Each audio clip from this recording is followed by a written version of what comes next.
sinergitas dalam membangun negara kesatuan Republik Indonesia. Untuk itu, ketika kemarin saya dihubungi, saya menganggap ini penting dan strategis dalam membangun sinergitas untuk membangun negara kesatuan Republik Indonesia. Sebelum saya menyampaikan materi ini, saya harus menyampaikan apresiasi untuk panitia dan teman-teman, adik-adik, saudara-saudara yang sudah hadir di hari ini. Karena Anda menjadi orang-orang pilihan yang bisa bertemu dengan semua orang yang berkepentingan terhadap upaya membangun national building dalam membangun karakter untuk kita bisa mewujudkan bahwa dari tanah Papua kita juga harus bisa berkontribusi positif untuk membangun NKRI menjadi lebih maju di tengah tantangan yang ada. Nah, untuk itu kita semua harus memahami dan mendapat pengetahuan tentang radikalisme. Jadi radikalisme adalah suatu pandangan atau paham gerakan yang menolak secara menyeluruh terhadap tatanan, tertib sosial dan paham politik yang ada dengan cara perubahan dan perombakan secara besar-besaran melalui jalan kekerasan.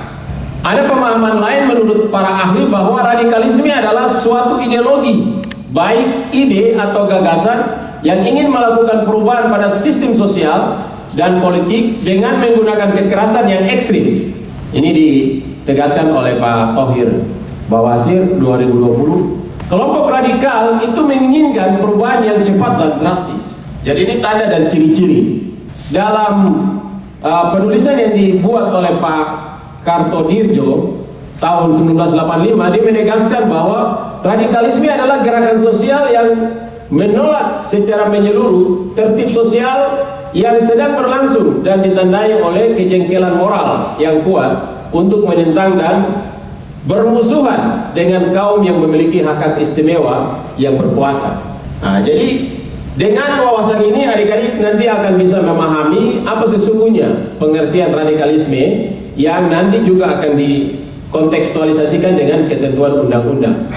Nah, bagaimana kita menangkal paham radikalisme? Ada beberapa faktor penyebab radikalisme yang harus bisa kita pahami untuk kita mengerti. Yang pertama disebut dengan cara berpikir. Jadi orang yang terkait dengan paham radikalisme, dia pasti akan dirombak cara berpikirnya. Dan cara berpikir itu mengantarkan dia untuk mengharuskan semua aturan harus dikembalikan kepada agama meskipun dengan cara yang kaku hingga menggunakan cara kekerasan. Yang kedua dari sisi perspektif politik, melakukan pemihakan tertentu untuk menegakkan keadilan dengan cara kekerasan. Jadi politik bukan sebuah pendekatan cara untuk bisa dapat memperoleh hasil yang lebih baik, tapi politik bisa juga digunakan untuk menegakkan keadilan dengan cara kekerasan. Kondisi ekonomi ini juga bisa ditentukan oleh kondisi ekonomi dan sosial, di mana memiliki ekonomi lemah dan biasanya punya pemikiran yang sempit sehingga mudah dipengaruhi oleh kelompok radikal. Nah, kita lihat masyarakat kaum rentang di daerah-daerah tertentu yang menjadi anggota dari kaum radikalisme ini karena faktor ekonomi dan sosial dan juga faktor psikologis. Berawal dari peristiwa pahit dalam hidup seseorang, misalnya saja masalah ekonomi, masalah keluarga, masalah percintaan, rasa benci dan dendam. Semua masalah ini berpotensi membuat seseorang menjadi radikal. Ya, kan kita bisa lihatlah orang-orang adik-adik punya teman-teman dan sebagainya. Juga berkaitan dengan masalah pendidikan. Pendidikan yang salah khususnya, ya ini banyak berkaitan dengan pendidikan karakter dalam agama. Nah, ini bisa memunculkan radikalisme. Radikalisme dan terorisme sebagai ancaman kebinekaan. Dan ini harus serius dilakukan peran oleh negara. Tadi Pak Kolonel sudah menyampaikan. Jadi dia menjadi masalah extraordinary crime, kejahatan yang luar biasa yang harus dilawan. Dengan radikalisme dan terorisme sebagai ancaman kebinekaan ini karena menghendaki perubahan secara ekstrim sesuai dengan kehendak pengikutnya. Hanya membenarkan kelompok atau ajarannya saja yang benar. Fanatisme yang sempit di luarnya dianggap adalah kafir. Dalam memahami agama bersifat tekstual dan spiritualis. Dalam Islamofobia yang melancarkan aksi deradikalisasi, memupuk paham sekularisme dan merendahkan citra Islam di kalangan umat lain, memecah persatuan dan kesatuan umat Islam serta disintegrasi bangsa. Ini dalam konteks yang kita lihat dalam satu perspektif agama. Misalnya beberapa saudara-saudara kita yang ada di daerah lain dari Papua ini terkait dengan paham agama diserang untuk meningkatkan sebaran radikalisme dan membangun terorisme. Nah, metode perekrutmen dan penyebaran paham radikalisme itu bisa kita lihat ada beberapa pola. Misalnya pola konvensional. Sebelumnya pola penyebaran dilakukan secara terpusat melalui pertemuan tertutup dengan jumlah pengikut terbatas. Jadi orang-orang yang ingin mengembangkan paham radikalisme dan terorisme ini memang punya strategi tersendiri untuk melakukan rekrutmen terhadap pengikut-pengikutnya, dan memang diawali dengan kelompok yang kecil, tidak diawali dengan kelompok yang besar, karena ini butuh pemahaman, butuh pengertian, butuh sampai pada saat penerimaan, bahkan melakukan pencucian otak dari cara berpikir dari pengikutnya. Nah, itu secara konvensional. Dalam pola modern saat ini mengalami perubahan, yaitu memanfaatkan teknologi informasi seperti media sosial, diantaranya Twitter, Facebook, Instagram, WhatsApp, dan Telegram. Dan mereka juga mengalami lompatan perkembangan dalam menyebarluaskan paham radikalisme dan terorisme ini. Nah, penyebarannya menggunakan teknologi informasi kini menjadi pilihan kelompok radikal karena penyebarannya dianggap lebih cepat dan masif. Hal ini mengingat penyebaran melalui teknologi informasi tidak dibatasi oleh ruang dan waktu, serta bisa menyasar semua lini masyarakat dalam waktu yang sangat singkat. Nah, ini menjadi sesuatu ancaman yang luar biasa. Nah, jadi kalau dengan identifikasi awal tadi, adik-adik bisa melihat teman-teman yang sering duduk sendiri-sendiri, punya masalah keluarga, punya masalah ekonomi, mau bertarung di tengah perjuangannya untuk meraih prestasi, tidak ada orang yang bisa menjadi alternatif untuk memberikan spirit dan semangat untuk mereka-mereka ini.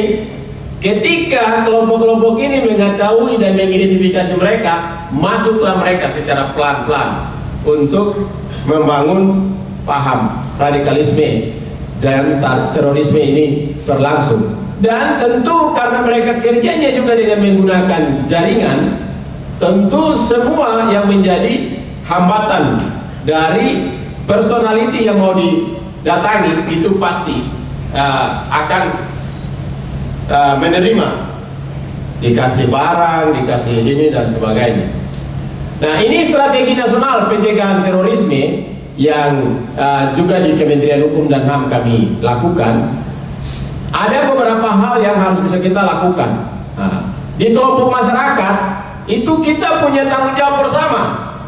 Tidak hanya kerja ini dilakukan oleh BNPT saja, tidak hanya dilakukan oleh adik kita Ali KBI dengan teman-teman. Tidak, kita sudah diberikan edaran dan juga diberikan penegasan oleh Kementerian Hukum dan HAM melalui Bapak Menteri, Bapak Sekjen untuk paham radikalisme ini tidak segan-segan kita proses. Nah, jadi termasuk di Kementerian Hukum dan HAM terkait dengan narkoba, teroris yang terlibat paham pegawai itu langsung kita proses. Tidak ada karena ini kalau satu orang sudah terkoneksi dengan paham radikalisme dan terorisme bahaya sekali. institusi kita ini. Jadi ini pergerakannya sangat cepat dan kita ada pedomannya di tingkat internal kementerian untuk memantau perilaku setiap ini ASN kita. Memang yang saat ini kita kerjakan dan kita lakukan masih dalam satu perspektif dari sisi keagamaan, karena kecenderungan yang terjadi tapi bisa saja ada paham lain yang tidak soal keagamaan, tapi orang dipengaruhi oleh paham radikalisme dan terorisme. Sehingga di masyarakat memang kita semua diberi tanggung jawab oleh negara untuk melakukan kontra radikalisasi, pencegahan dengan melibatkan unsur pemerintah, tokoh masyarakat, agama dan pendidikan, tokoh adat, pemuda, LSM, media dan lain-lain. Jadi adik-adik hari ini yang diundang ke sini, tepuk tangan dulu untuk Anda. Anda menjadi bagian penting dari upaya negara yang juga dimintakan untuk melakukan kontra radikalisasi, sehingga paham-paham yang tidak benar dalam mempengaruhi kepribadian adik-adik untuk merebut dan meraih masa depan yang lebih baik itu akan hilang ketika ada yang terkooptasi dalam pemikiran radikalisme dan terorisme ini. Yang kedua, selain masyarakat ada simpatisan. Simpatisan ini pendukung dan juga militan sampai ada orang yang inti. Nah, ini membutuhkan strategi yang luar biasa. Nah, proses ini yang dikerjakan oleh BNPT dengan membangun sinergitas dan kolaborasi dengan semua pihak dalam melakukan deradikalisasi pembinaan di dalam lapas, sasaran napi teroris. Itu ada data kita, ada 240 napi teroris di 70 lapas dan di 1 rutan. Di masyarakat sasarannya adalah potensi radikal, mantan teroris, mantan napi teroris, jaringan, dan sampai keluarga. Nah, kita bisa lihat bahwa ada juga anak-anak yang tiba-tiba hilang dari keluarganya karena sudah masuk dalam jaringan ini. Nanti setelah ditangkap baru dibuka jaringannya. Tapi ada juga yang anaknya masuk terlibat, akhirnya bisa membawa keluarganya masuk ikut terlibat. Ada juga yang karena orang tuanya. Dan ini semua menunjukkan mereka suatu militansi yang luar biasa. Orang-orang dengan paham radikalisme dan teroris ini punya militansi yang luar biasa. Kenapa? Karena otak mereka ini sudah dicuci seakan-akan apa yang mereka percayai itu yang paling benar, paling sempurna. Sehingga mereka tidak hanya membutuhkan perubahan dalam skala yang kecil, tapi membutuhkan perubahan dalam skala yang besar, termasuk dalam bernegara.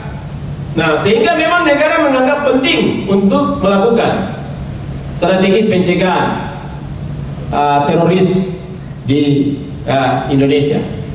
Nah, strategi pencegahan radikalisme di dunia maya ini menjadi bagian penting. Tadi kita lihat bahwa kalau aktivitas yang lain itu terhenti, tapi di dunia maya ini 24 jam barang jalan terus, ya toh? Tergantung siapa di mana mau bangun jam berapa dilihat dan dipengaruhi atau mempengaruhi dan sebagainya. Nah, ini menjadi hal penting. Sehingga kita harus membangun strategi pencegahan radikalisme di dunia maya.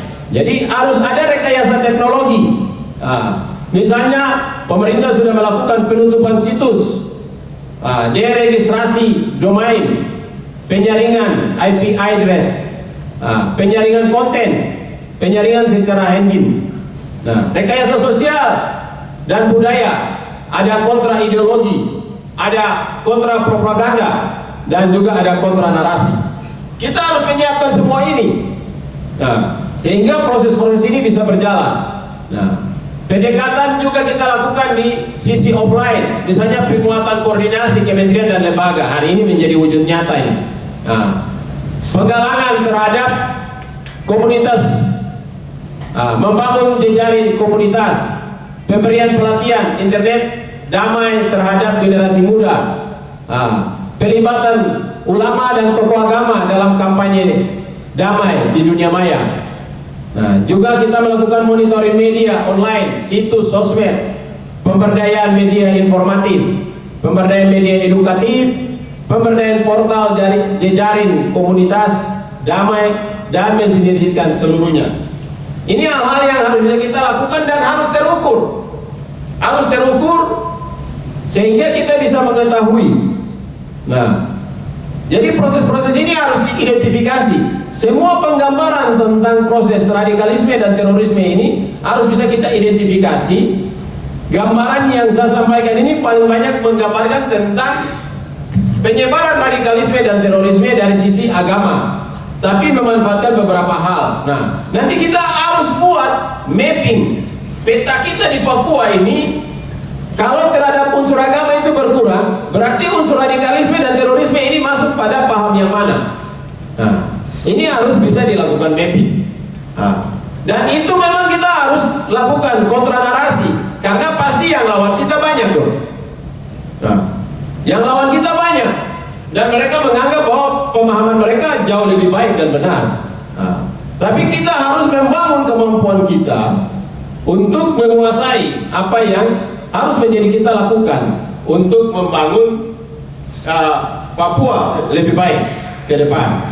Nah, saya sebelum mengakhiri penyampaian ini, saya punya pengalaman. Sebelum saya menjadi Kakanwil, saya ini kepala divisi pemasyarakatan. Nah, jadi karena menjadi kepala divisi pemasyarakatan itu mengurus seluruh narapidana, termasuk narapidana teroris.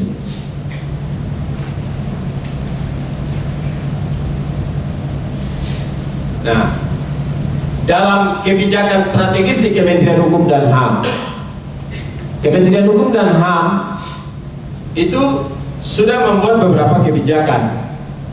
Yang pertama, kita membuat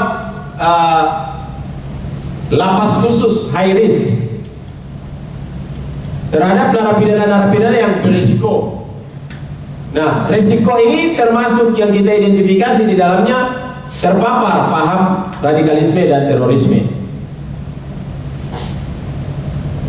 Setelah dibentuk lapas-lapas high risk, kebetulan waktu saya di Kalimantan Tengah itu ada satu lapas di Kasongan, Kabupaten Katingan, itu ditempatkan menjadi salah satu lapas high risk.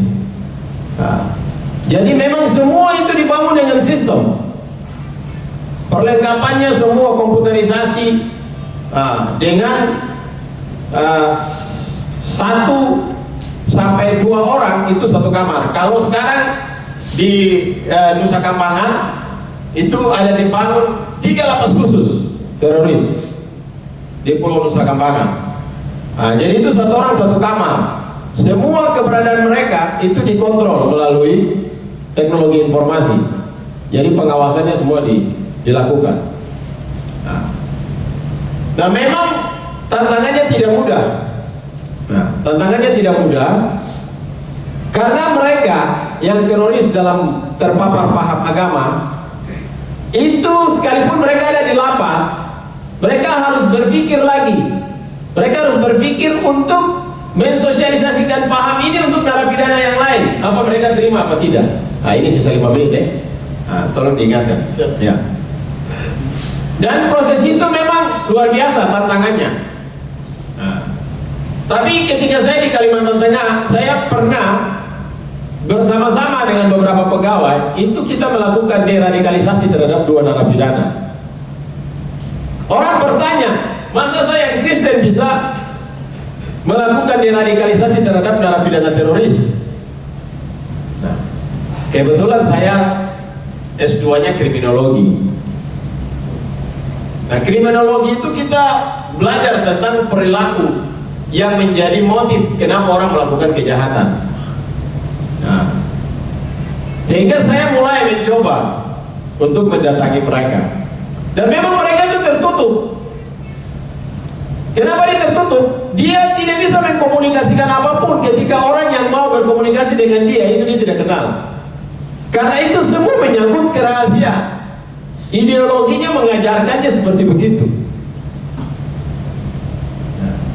Mereka sendiri tertutup untuk menguasai dan mencari ruang di mana bisa mempengaruhi narapidana yang lain.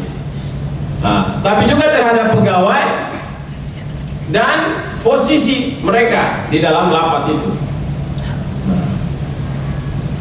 Tapi ya, saya datang dengan cara saya. Cara saya setiap hari saya datang ke sana, ke blok. Setiap hari, karena rumah dinas saya di samping lapas. Setiap pulang kantor pasti sore atau malam saya datang ke blok. Awalnya saya lewat saja, saya hanya sapa saja, mereka tidak balas. Begitu terus setiap saat.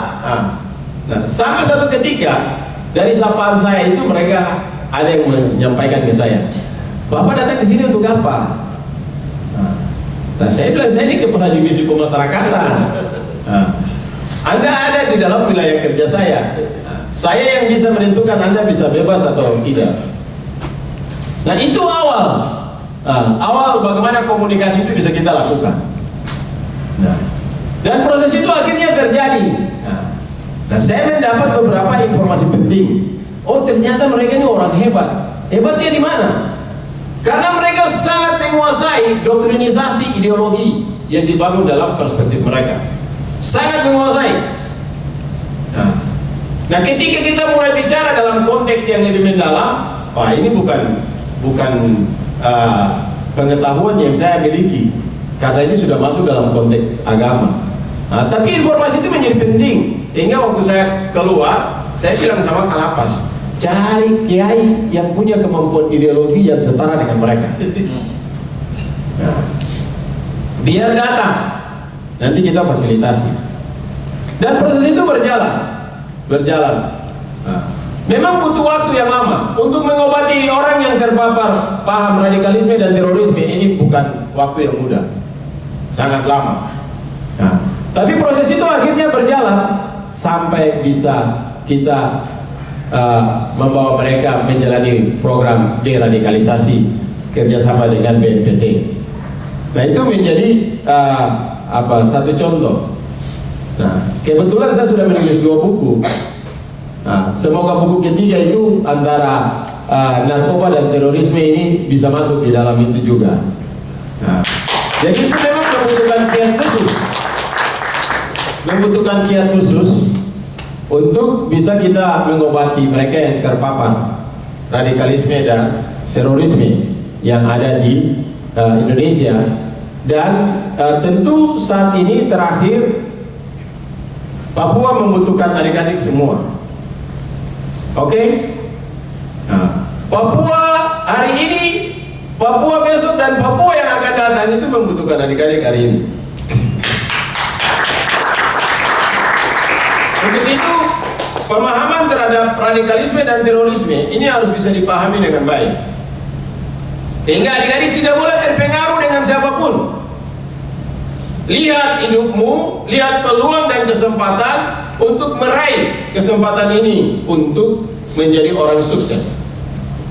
Tidak ada lagi bilang hari ini Papua tertinggal, no way.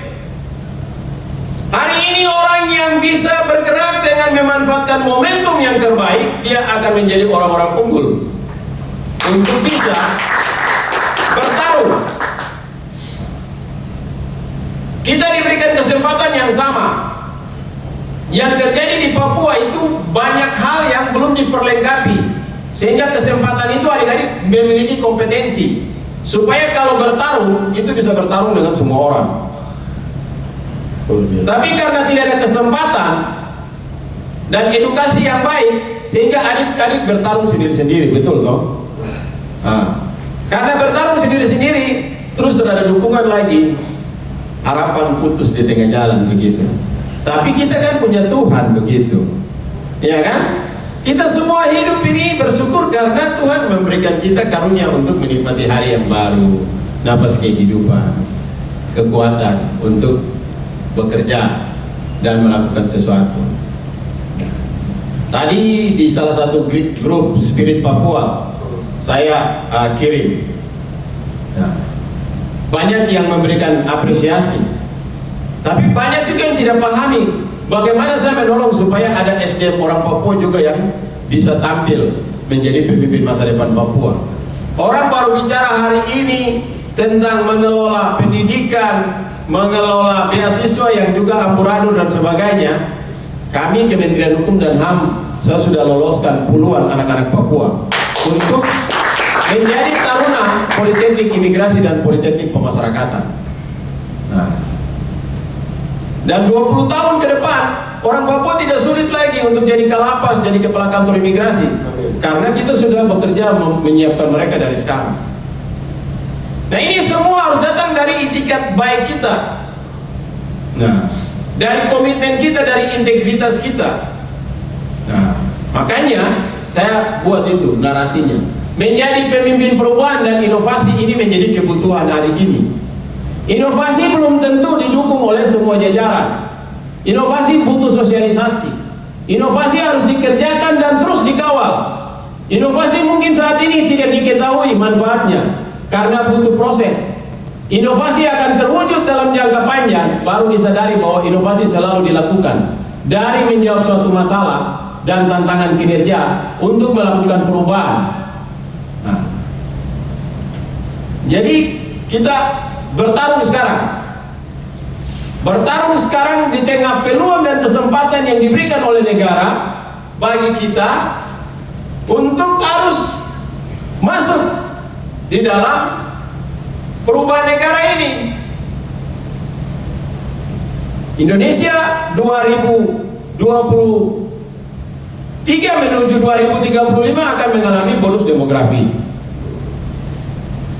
Ada 9 juta talenta digital orang muda yang dibutuhkan. Kan peresmian Papua Youth Creative Hub itu kan Bapak Presiden sudah bilang, dari 9 juta talenta digital di Papua itu ada sekian ribu anak muda yang harus dipersiapkan.